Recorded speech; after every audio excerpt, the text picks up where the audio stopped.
Hello दोस्तों, तो यार आज हम देख रहे हैं एनजीआरएक्स की दूसरी वीडियो। पिछली वीडियो में हमने देखा था एनजीआरएक्स का एक ओवरव्यू, कैसे क्या एनजीआरएक्स होता है, कैसे वो काम करता है। ठीक है, मैंने एक काउंटर ऐप दिखाया था आपको, इसकी फंक्शनैलिटीज भी दिखाई थी कि कैसे देखो रीसेट करने पे क्या हो रहा है, इंक्रीमेंट करने पे, डिक्रीमेंट करने पे, ये सारी चीजें मैं आपको बताई थी, बट इसका हमने कोड नहीं दिखाया अभी तक। तो आज हम फ्रेंड्स एनजीआरएक्स में काउंटर ऐप बनाना सीखने वाले हैं। ओके, तो चलिए शुरुआत करते हैं। तो सबसे पहले यार मैं आपको बता दूँ कि हम यहाँ पे एनजीआरएक्स सीख रहे हैं, ना कि यूआई बनाना। तो यहाँ पे तो इतना बढ़िया सा यूआई है, तो क्या मैं यहाँ पे आपको यूआई ये बनाऊँगा वापस से? नहीं फ्रेंड्स, हम इसे कॉपी पेस्ट कर लेंगे और आपके लिए मैं डिस्क्रिप्शन में ये लिंक दे दूँगा गिटहब का। यहाँ से आप प्रोजेक्ट को रन करा सकते हो डायरेक्टली, एक-एक करके आप फॉलो भी चेक जैसे कि मैं कर रहा हूँ। ठीक है फ्रेंड्स? चलिए, तो एक काम करते हैं फ्रेंड्स, सबसे पहले हम पता है क्या कर लेंगे, मैंने एक फ़ोल्डर बना दिया यहाँ पे एजारेक्स प्रोजेक्ट्स करके। अब इसके अंदर हम जितने भी आने वाले प्रोजेक्ट्स करेंगे, सब इसी में करेंगे, ठीक है? एजारेक्स के। तो चलिए, अब क्या करते हैं, देखो सेटअप करने से पहले मैं आपके पास सबसे पहले तो यार एंगुलर होना चाहिए इंस्टॉल्ड।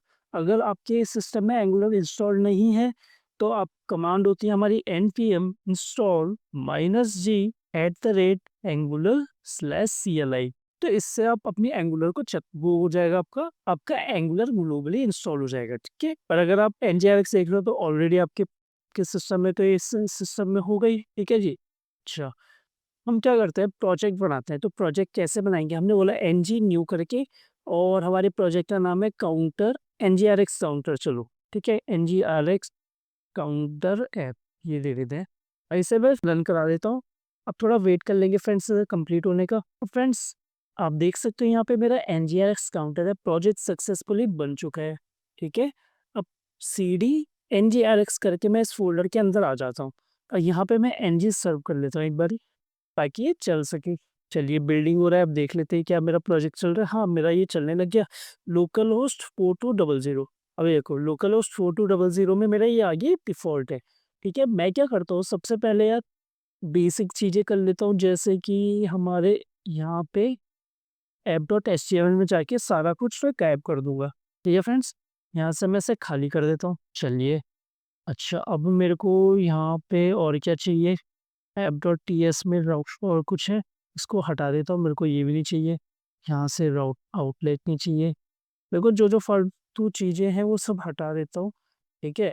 अच्छा चलिए, इतना होने के बाद अब एक काम करते हैं, सबसे पहले तो हम ये क्लीन हो गई, ठीक है स्क्रीन। सबसे पहले तो हम पे काउंटर ऐप जो हमारा होगा, काउंटर के लिए जो हमारा रीड वो इफ वो बनेगा क्या? हमारी काउंटर एप्लीकेशन के लिए जो हम वो बना लेते, तो फ्रेंड्स सबसे पहले ना मैं ये यूआई बना लेता हूँ, ठीक है? अब यूआई मैं किसके अंदर रखने वाला हूँ, मैंने बोला ऐप के अंदर मेरा एक काउंटर नाम का फ़ोल्डर होगा, तो मैं पहले वो फ़ोल्डर स्ट्रक्चर बना लेता हूँ।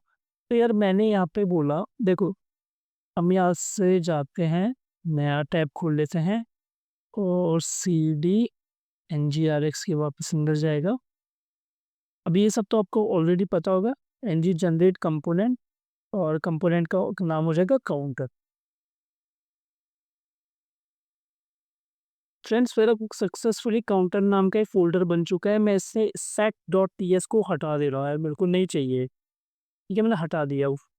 अच्छा, अब मेरा काउंटर आ गया। अब एक काम करते हैं, जो आपको भी करना है, ये काम करो कि यहाँ से ना यूआई उठा के ला जाओ अपने गिटहब से, जो हमने यहाँ पे लिखा था। और ये मेरा counter.html है, ये पूरे को मैं कॉपी कर लेता हूँ यार, क्योंकि पूरा एचटीएमएल है फ्रेंड्स, इसमें कुछ ऐसा कुछ नहीं है। अच्छा, इसमें जो-जो चीज़ें मेरे को हटानी है मैं कब आपको बता देता हूँ। ये तो हो गया मेरा यूआई, बट यहाँ पे आप देखोगे ना एरर, जैसे कि एरर की बाइंडिंग कर रखी थी मैंने, इसको मैं हटा देता हूँ फिलहाल के लिए। यहाँ पे काउंटर को मैं हटा देता हूँ, क्योंकि ये हम आने वाली वीडियोस में करेंगे। काउंटर को मैं 1 2 लिख देता हूँ। और मेरे क्लिक इवेंट्स हैं, ओके, हैंडल इंक्रीमेंट डिक्रीमेंट ये सब मैं बना के रख देता हूँ यहाँ पे। चलिए, हैंडल डिक्रीमेंट ऑलरेडी कुछ करेंगे नहीं, ठीक है? दूसरा फंक्शन मेरा होगा एक, देखो डिक्रीमेंट लगा है मेरे माइनस वाले में, डिक्रीमेंट वाले बटन में, ठीक है? और हैंडल रीसेट हो गया एक, और इसको मैं दे देता हूँ यहाँ पे इस तरीके से, हैंडल रीसेट। और एक होगा मेरा हैंडल इंक्रीमेंट। अच्छा, इसको आप देख सकते हो इज लोडिंग करके एक ऑब्जर्वेबल है, ये क्या है, इसे हटा दो, इसकी भी जरूरत नहीं है समझने की। मैं चाहता हूँ कि अभी केवल हमारे पास फंक्शन रहे। टोटल फंक्शन बस यहाँ पे मॉक फंक्शन जो कुछ काम नहीं कर रहा है। ठीक है, ये मेरा हो गया और यहाँ पे मैंने डिसेबल लगा रखा था, मैं इसे भी हटा दूंगा और मैं इसे भी हटा दूंगा यहाँ से। ठीक है फ्रेंड्स, एंड लोड वैल्यू ये क्या है, चलो मेरा ये भी एक फंक्शन है जो एसिंक उसमें, ठीक है जी, असिंक फंक्शन हो गया, ठीक है। बट अभी इसकी चिंता नहीं करनी आपको, क्या एसिंक होगा क्या होगा ये कुछ नहीं करना आपको, ये हटा दो। और ये जो बाइंडिंग है ट्रिगर एसिंक लोड, ये कुछ हम लिख देते हैं यहाँ पे फिलहाल के लिए टेक्स्ट, और बाकी मैं छोड़ देता हूँ। और अब देखो ये मेरा क्लियर हो गया HTML, इससे और कुछ नहीं है HTML के अलावा। अगर मैं यहाँ पे UI में चेक करूँ तो वो कुछ फेल हो रहा है। ओके, यहाँ पे देख लेते हैं फ्रेंड्स। तो वो इंपोर्ट्स में अच्छा ठीक है, पेज लोड तो सब बढ़िया। इंपोर्ट्स और आउटर आउटलेट कहाँ पे आ रही है एरर? मेरा आ रही है एरर आपके मेन डॉट जेएस। सबसे पहले यहाँ पे तो हमने सारा कुछ हटा दिया है, यहाँ पे आना तो नहीं चाहिए। चलो एक काम करते हैं, मेरा जो काउंटर ऐप है ये स्टैंड अलोन एप्लीकेशन, आपको पता तो होगा स्टैंड अलोन क्या होता है। तो हम ये काउंटर को फ्रेंड्स यहाँ पे इंपोर्ट कर लेते हैं अपने ऐप डॉट टीएस में। चलिए इंपोर्ट्स में डाल दो, इसे डाल दिया। अब इसे यहाँ पे लगा दिया मैंने। चलिए अब इसका सिलेक्टर क्या है, इसका सिलेक्टर देख लेते हैं। इसका सिलेक्टर है ऐप काउंटर। इसको मैं कॉपी करके और यहाँ पे कॉल कर लेता हूँ और बिल्कुल लास्ट में आ जाते हैं। पेज रिलोड, कुछ गड़बड़ है क्या? काउंटर डॉट ऐसे एल्स सो काउंट्रेंस, यहाँ पे एल्स भी कहीं पर हम कुछ यूज़ कर रहे हैं शायद, अभी भी कुछ मिसिंग है यहाँ से। अच्छा आप ये देख सकते हो is loading, not is loading, ये सारी चीज़ें भी हैं, ये भी मेरे को हटानी है। ठीक है, और देख लो एल्स कुछ लगा है, यहाँ पे भी लगा हुआ है। ठीक है, ये सब हटा देता हूँ। जो आपको लगता है कि मतलब यूआई का पार्ट नहीं है, जो आपको लगता है कि यार डायनामिक बाइंडिंग वाली चीज़ें, सब हटा दो यार ऊपर से। वो छोटा सा कोड है, ज़्यादा नहीं है, 71 लाइन का कोड है। ऊपर से स्टार्ट कर लेते हैं देखना। यहाँ पे हम टेलविंड यूज़ कर रहे थे, ठीक है। टेलविंड का मैं आपको बता दूंगा इम्पोर्ट कहाँ से किया मैंने। अच्छा ये सब चीज़ें हो गई। यहाँ पे आप देखोगे एनजी कंटेनर सारा कुछ आ गया मेरा। फिल कर, ओके ये एसवीजी है, यहाँ पे देखेंगे तो शो काउंट, ओके मेरे को बाकी तो कोई गड़बड़ दिख नहीं रही है अभी फ्रेंड्स। और यहाँ पे आ गया मैं, ठीक है, NgRx counter flow feature selector pattern. Okay, और क्या मेरा बिल्ड क्लीन है? यहाँ पे मैं एंटर आर के देख लेता हूँ, मेरा बिल्ड क्लीन है, कोई दिक्कत नहीं है, मेरे को सब दिख रहा है अभी। ठीक है, बटन्स नहीं दिख रहे हैं। रीज़न क्या है बटन नहीं दिखने का? ओके सो वो हैंडल डिक्रीमेंट ये क्यों नहीं दिख रहा है फ्रेंड्स मेरे को? कोई कंसोल में error? Okay, async could not found, क्या मैं अभी भी कुछ यूज़ कर रहा हूँ? एसिंग कुड नॉट फाउंड, देखो फ्रेंड्स लाइन नंबर 13 पे। ओके, ओके लाइन नंबर 30 में कहाँ पे है? यहाँ पे सेव हो तो गया है। ओके रिफ्रेश मार के, ठीक है आ गया अभी। ठीक है, बहुत बड़ा सा पता नहीं गंदा सा कुछ दिख रहा है, बट हमारा एटलीस्ट कंसोल क्लियर है, हमारी एटलीस्ट बिल्ड क्लियर है, सारी चीज़ क्लीन है। ओके, तो जब आप यहाँ पे करोगे एचटीएमएल कॉपी पेस्ट करोगे, सारी चीज़ें आप हटा दोगे, ठीक है। आपको केवल क्या रखना है, बटन के क्लिक्स के handle reset, handle decrement, handle increment, ये वाली चीज़ें फ्रेंड्स। ओके, अच्छा वापस जाते हैं अपने कोड की तरफ। अभी हम केवल बात कर रहे हैं अपने यूआई की बात कर रहे हैं केवल, ठीक है। तो मैंने अब सीएसएस कॉपी किया, सीएसएस यहाँ पे पेस्ट कर लेता हूँ और अब मैं एक बार चेक कर लेता हूँ कुछ फ़र्क पड़ा? भी कुछ खास फ़र्क नहीं पड़ा, ठीक है, कोई बात नहीं। फ्रेंड्स एक और चीज़ है, अब मैं टेलविंड को पता मैंने यहाँ से उठाया, अब मेरे जाओगे index.html में, अगर यहाँ पे हमने इसका ये स्क्रिप्ट भी डाल रखी है, हम इसे भी कॉपी कर लेंगे, ठीक है। और ये आपके आ जाएगा index.html में, यहाँ पे टॉप में डाल दो। अब चेक करो, ओके, अब बढ़िया दिख रहा है।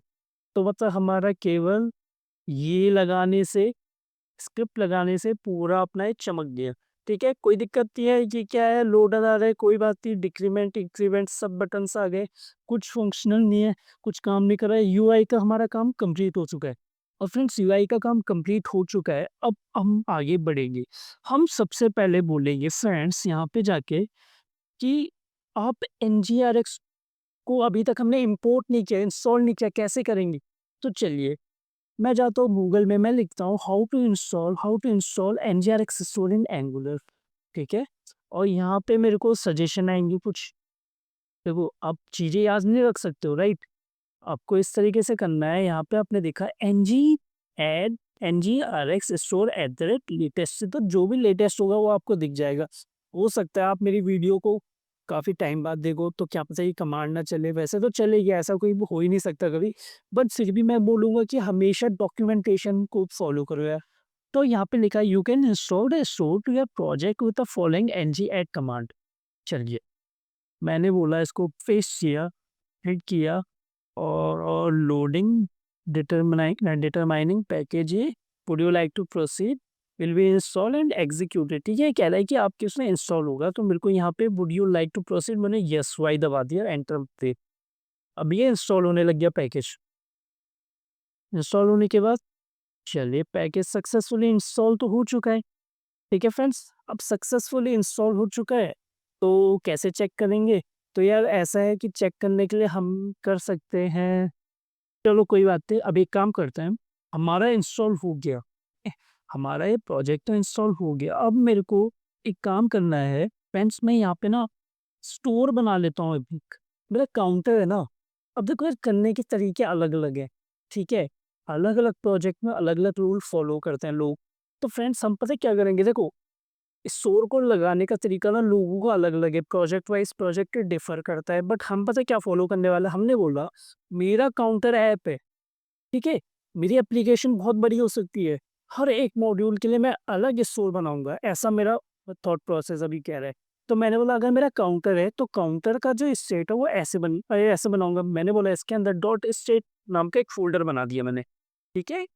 स्टेट नाम का एक फ़ोल्डर बना दिया, अब स्टेट के अंदर मैंने बोला मैं सारी फाइल्स बना लूँगा, सारी फाइल्स कम की एक्शन। चलो, आज केवल हम ये फाइल बना लेंगे। इसको बनाने का तरीका क्या है, कन्वेंशन क्या है? मैंने बोला जो भी counter dot actions actions dot TS, ठीक है? यहाँ पे मेरे एक्शंस आएँगे। एक्शंस क्या होता है वो मैं आपको बता दूँगा।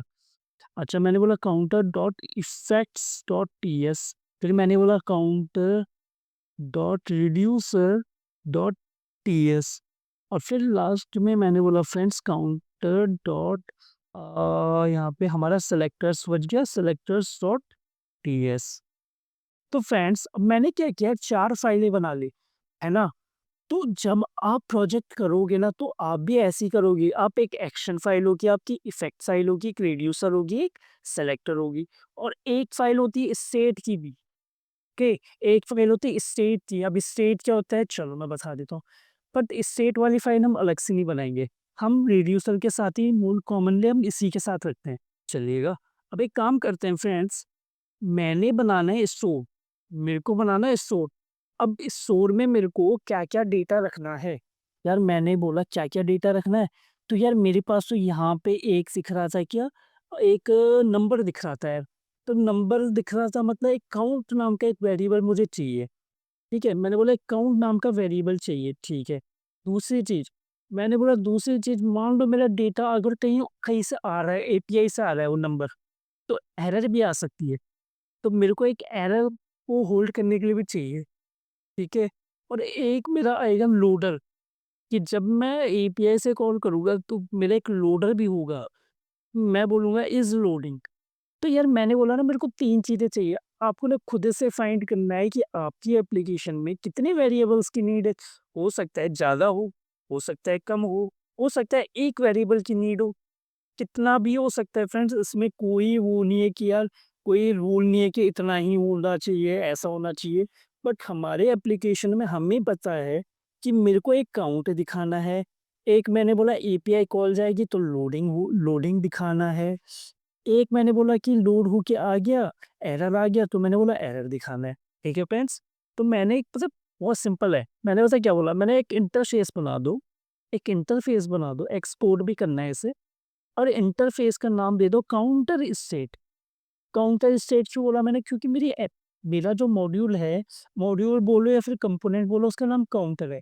तो उस इसलिए मैंने डॉ काउंटर स्टेट बोल दिया उसका नाम, ठीक है?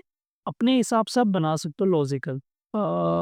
इंटरफ़ेस और काउंटर स्टेट। अच्छा चलिएगा। अब यहाँ पे मैंने बोला पहली चीज़ आ गई काउंट। मेरे पास एक काउंट होगा जो कि नंबर होने वाला है। मेरे पास एक एरर होगा जो कि स्ट्रिंग होगी, हो सकती है या नल हो सकती है।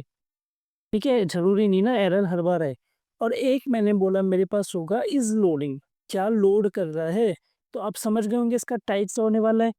आपने अगर गेस किया बूलियन तो हाँ, बिल्कुल सही गेस किया कि क्या वो लोड तो नहीं कर रहा है अभी? क्या वो लोडिंग में तो नहीं है? ट्रू लोडिंग है तो ट्रू, नहीं है तो फ़ॉल्स। तो फ्रेंड्स ये हमने फाइंड कर लिया कि हमारे सेट में मतलब मेरा एक इंटरफ़ेस होगा। समझ रहे हो आप? मेरा एक इंटरफ़ेस होगा जो कि इस साइड का होने वाला है।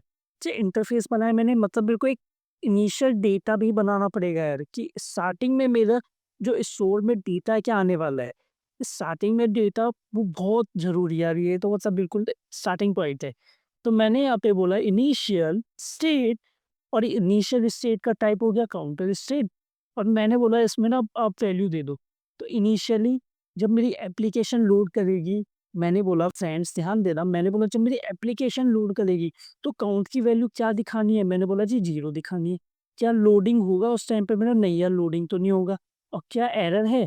एरर कैसे हो सकती है जब मेरे पास काउंट है? तो एरर आएगी नल। ठीक है फ्रेंड्स? ये बात तो आपको क्लियर हो गई होगी अब कि इनिशियल स्टेट का मतलब होता है कि स्टार्टिंग जब मेरी एप्लीकेशन लोड होगी तो मुझे कौन-सा डेटा दिखना चाहिए मेरे को। अच्छा, अभी बाइंडिंग नहीं हुई है। अभी आप बोलोगे यार काउंटर में तो मुझे कुछ बाइंडिंग की नहीं मैंने, नहीं कोई बात नहीं फ्रेंड्स वो हम बाद में करेंगे। अभी आप समझो कि स्टेट कैसे बनाना है और स्टेट मैंने बनाया रिड्यूसर फाइल के अंदर। ओके, मैंने रिड्यूसर फाइल के अंदर ही स्टेट बना दिया है क्योंकि हम मोस्टली ऐसा ही करते हैं, मतलब एक कॉमन पैटर्न है। ये भी कर सकते थे आप कि counter dot store state dot TS आप ये भी कर सकते हो, उसमें कोई दिक्कत नहीं है, अलग से फाइल बना सकते हो। ओके, तो मैंने 2 चीज़ें करी यहाँ पे अभी तक और मैं बोलता हूँ कि एक और काम कर दो, एक और काम कर दो मेरा। अच्छा चलो इसे छोड़ देते हैं। तो फ्रेंड्स यहाँ तक तो क्लियर है आपको बात अब, चलो बहुत बढ़िया अगर क्लियर है तो। अब आज की वीडियो में हम केवल ना एक्शन बना के छोड़ देंगे, ठीक है? एक तो स्टेट मैंने बना दिया कि मेरी स्टेट कैसे दिखेगी, ठीक है जी? और ये चीज़ बार-बार अपडेट होगी, इसका कभी काउंट अपडेट होगा, लोडिंग अपडेट होगी, एरर अपडेट होगी। इतनी बात क्लियर है आपको कि आपकी स्टेट कैसे बनती है? ये तो आपको नॉर्मल पता ही होगा। इसको उसका सेटअप आगे बाद में देखेंगे। हम ना एक्शन की तरफ आ जाते हैं। देखो यार एक्शन क्या होता है? यार एक्शन मेरा वो होता है कि अगर मैंने बोला फ्रेंड्स ध्यान देना मैंने यहाँ पे बोला डॉट हैंडल इंक्रीमेंट। तो यहाँ पे मैंने हैंडल इंक्रीमेंट वाला फंक्शन बना रखा है। मैंने बोला जैसे ही हैंडल इंक्रीमेंट पे क्लिक हो, ठीक है? तो जैसे ही ये क्लिक होगा, तो अब क्या होगा मैंने बोला मेरे स्टोर के पास जाओ, ठीक है? एक्शन के पास जाओ और एक एक्शन होगा मेरे पास काउंटर इंक्रीमेंट करके कुछ भी नाम दे सकते हैं, काउंटर इंक्रीमेंट हो गया, कुछ जो भी आपको सूटेबल लगता है, जो भी आपको लगता है कि मैच कर रहा है मेरे एक्शन के साथ। तो फ्रेंड्स तो जैसे ही मेरा यहाँ पे हैंडल इंक्रीमेंट पे क्लिक हुआ तो मेरा गया वो डिस्पैच किया, उसने बोला कि एक एक्शन है उसे डिस्पैच करो। डिस्पैच मतलब उस एक्शन को कॉल करो। तो कॉल करने के लिए मेरे पास पहले एक्शन होना चाहिए। तो एक्शन कैसे आप ढूंढोगे? देखो मेरे इसमें 1 2 3 4 एक्शन होंगे यार। मेरे को अभी मोटा मोटा मुझे 4 एक्शन दिख रहा है कि जैसे डिक्रीमेंट भी क्लिक किया मैंने तो डिक्रीमेंट एक एक्शन है, रिसेट में क्लिक किया तो एक रिसेट पे एक फंक्शन कॉल हो रहा है, इंक्रीमेंट पे हो रहा है, ट्रिगर में हो रहा है, ठीक है? तो मैं अभी क्या करता हूँ 4 फंक्शन बना देता है, फंक्शन नहीं सॉरी 4 एक्शन बना देता हूँ और इसका तरीका बहुत ही सिंपल है यार। मैंने बोला कॉन्स इंक्रीमेंट नाम कुछ भी दे दो आप इक्वल टू हमारे पास एक फंक्शन होता है क्रिएट एक्शन नाम से। क्रिएट एक्शन नाम से हमारे पास फंक्शन होता है जो कि एनजीआरएक्स स्टोर का पार्ट है, ठीक है? अच्छा, अभी इसको ना एक पैरामीटर चाहिए, इसको एक मिनिमम 1 तो चाहिए। वैसे 1 से दूसरा भी पैरामीटर होता है वो मैं आपको बाद में बताऊँगा। बट क्रिएट एक्शन बोलता है कि मुझे एक यूनिक नाम दो आप, यूनिक स्ट्रिंग। इसको डिफाइन करने का पता है कन्वेंशन है, मैं ऐसे लिख सकता हूँ, कोई दिक्कत नहीं है इसमें, ये बिल्कुल सही है। बट सही तरीका होता है स्क्वायर ब्रैकेट और स्क्वायर ब्रैकेट के अंदर जो भी आपके कंपोनेंट का नाम है, तो कंपोनेंट का नाम जैसे मेरा काउंटर था, तो मैंने काउंटर लिख दिया और मेरे एक्शन का नाम था इंक्रीमेंट, तो मैंने बोला इंक्रीमेंट। तो मेरा एक वैलिड एक सही तरीका है कि इस तरीके से लिखना और इसको मैं कर देता एक्सपोर्ट, क्योंकि मैं यहाँ पे यूज़ नहीं करूँगा, कहाँ पे करूँगा? काउंटर डॉट टीएस के अंदर करूंगा। मैं ऐसे ना 3 बार कर देता हूँ। चलो, डिक्रीमेंट, मैंने बोला एक डिक्रीमेंट नाम का होगा मेरे पास, डिक्रीमेंट, और एक सेंस मेरे पास होगा रीसेट नाम से, और यहाँ पे मैं बोल देता हूँ रीसेट। फ्रेंड्स ध्यान देना, हमेशा ये जो स्ट्रिंग होगी ना ये यूनिक होनी चाहिए, और यूनिक तभी होगी जब आप यहाँ पे हो सकता है ना आप आपकी स्ट्रिंग मैच कब कब कर सकती है, बट कंपोनेंट के नाम हमेशा अलग होता है, इसलिए हम यहाँ पे सजेस्ट किया रहता है कि स्क्वायर ब्रैकेट के अंदर कंपोनेंट के नाम डाल। तो ये कभी भी, क्योंकि ऐसा तो नहीं ना कि एक ही एक्शन साइन है, एक्शन साइन तो मल्टीपल हो सकती है और अलग अलग जगह पे होगी, तो फिर आपको क्या पता आपको याद ही ना हो, आप ये नेम कॉपी कर दो सेम। तो जब इस कन्वेंशन से क्या होगा कि आप कभी भी सेम नाम नहीं डाल पाओगे। जैसे यहाँ पे काउंटर इंक्रीमेंट है और हो सकता है दूसरा कोई कंपोनेंट है जिसका नाम कुछ हो और वहाँ पे भी इंक्रीमेंट लगा हो, तो वहाँ पे आप कंपोनेंट का नाम देके इंक्रीमेंट ऐसे लिख सकते हो, तो हमेशा यूनिकनेस बनी रहेगी। अच्छा, तो हो गया, इतना ही था, बिल्कुल इतना ही था। देखो बहुत सिंपल है ना, क्रिएट एक्शन लिखा, इसके अंदर स्ट्रिंग डाल दी, दैट्स इट या। चलो, अब मैंने बोला एक और छोटा सा काम आज की वीडियो में हम एक और लास्ट काम कर लेते हैं, ठीक है? इसको डिस्पैच करना मैं आपको बता देता हूँ। ओके फ्रेंड्स, इसको डिस्पैच कैसे करेंगे यार? देखो डिस्पैच करना ना बहुत आसान है फ्रेंड्स, बहुत ही ज़्यादा आसान है। डिस्पैच करना कहाँ पे? डिस्पैच का मतलब कॉल। मैंने बोला इस एक्शन को कॉल करना है। अभी कुछ रिएक्शन नहीं होगा इस एक्शन का, मतलब कुछ हमें दिखेगा नहीं, ठीक है? मैंने बोला इस इंक्रीमेंट को कॉल करो, तो क्या मैं ऐसे कॉल करता हूँ? नहीं यार, ऐसे नहीं। ये हो गया फंक्शन, फंक्शन को कॉल करना नहीं। डिस्पैच कैसे करना है? कैसे फंक्शन डिस्पैच बोले या फंक्शन कॉल बोलो? मैंने बोला यहाँ पे मैं गया सेंस, ठीक है? यार मेरे पास ना स्टोर है, सबसे पहले प्राइवेट हीड ओनली एक सर्विस होती है, एक सर्विस होती है स्टोर नाम की, जिसको मैं इंजेक्ट कर लूंगा। तो मैंने बोला इंजेक्ट, इंजेक्ट आपको पता है ना इंजेक्ट क्या होता है? फ्रेंड्स इंजेक्ट होता है हमारी डिपेंडेंसी इंजेक्शन का पार्ट है। जैसे हम कंस्ट्रक्टर का यूज करते थे पहले, कंस्ट्रक्टर के अंदर डालते थे, ठीक है, कुछ भी कोई भी सर्विस इंजेक्ट करनी है। अब हमारे पास नया तरीका है इंजेक्ट, इंजेक्ट का यूज करके। ये सिमिलर है आपके कंस्ट्रक्टर की तरह। कंस्ट्रक्टर में अगर आपको याद होगा हम यहाँ पे सर्विस का नाम डालते थे और फिर उसका टाइप दे देते इस तरीके से। तो ये सेम टू सेम, अब कंस्ट्रक्टर की जरूरत है नहीं, तो हमने बोला इंजेक्ट का यूज कर सकते हैं। अच्छा, मैंने बोला इंजेक्ट किस सर्विस को करना है? मैंने बोला जी स्टोर नाम की एक सर्विस है, इसको इंजेक्ट करना है, ये हमारा एनजेरिक्स स्टोर का पार्ट है। अच्छा, अब ये हमने बोला स्टोर पे भी हमने बोला इसका भी एक टाइप है जो कि है काउंटर स्टेट, जो कि है काउंटर स्टेट, जो ये है, ठीक है, इसका हमने टाइप दे दिया यहाँ पे। तो मैंने बोला मेरी सर्विस इंजेक्ट हो गई, जो कि स्टोर है, स्टोर का मैंने थोड़ा, स्टोर मेरा जेनरिक टाइप का है, जिसमें मैंने बोला काउंटर स्टेट मेरा होगा। क्लियर है इतना? अब यार मेरे को डिस्पैच करना है, मेरे तो बहुत सारे फंक्शन है स्टोर के अंदर, उनमें से एक डिस्पैच भी है। तो इसको मैं डिस्पैच, इसकी मदद से मैं डिस्पैच करने वाला हूं। मैंने this dot store dot dispatch, देखो एड रिड्यूसर डिस्पैच एरर, बहुत सारी चीजें हैं इसमें यार, डॉट पाई पता नहीं क्या क्या है, बट हमें इतने की जरूरत नहीं है, हमें केवल फिलहाल तो डिस्पैच की जरूरत है, ठीक है? और डिस्पैच किसे करना है? तो मैंने बोला डिस्पैच करना है जी मुझे इसको, इंक्रीमेंट डिक्रीमेंट रीसेट को अलग अलग। तो कैसे करेंगे? तो सबसे पहले तो इंपोर्ट करना पड़ेगा।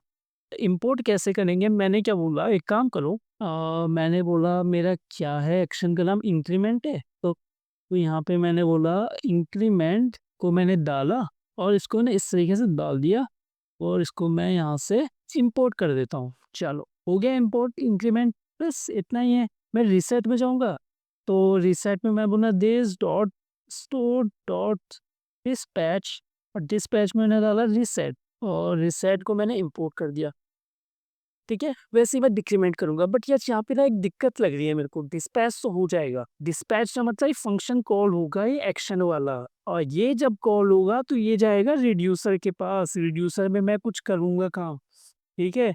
और जब रिड्यूसर मेरी स्टेट अपडेट कर देगा तब ये जाएगा सेलेक्टर के पास, और सेलेक्टर मेरा काउंटर डॉट एचटीएमएल को अपडेट कर देगा। तो पूरा फ्लो तो ये है, लास्ट टाइम मैंने बताया था, पर कोई बात नहीं अगर आपको याद नहीं है।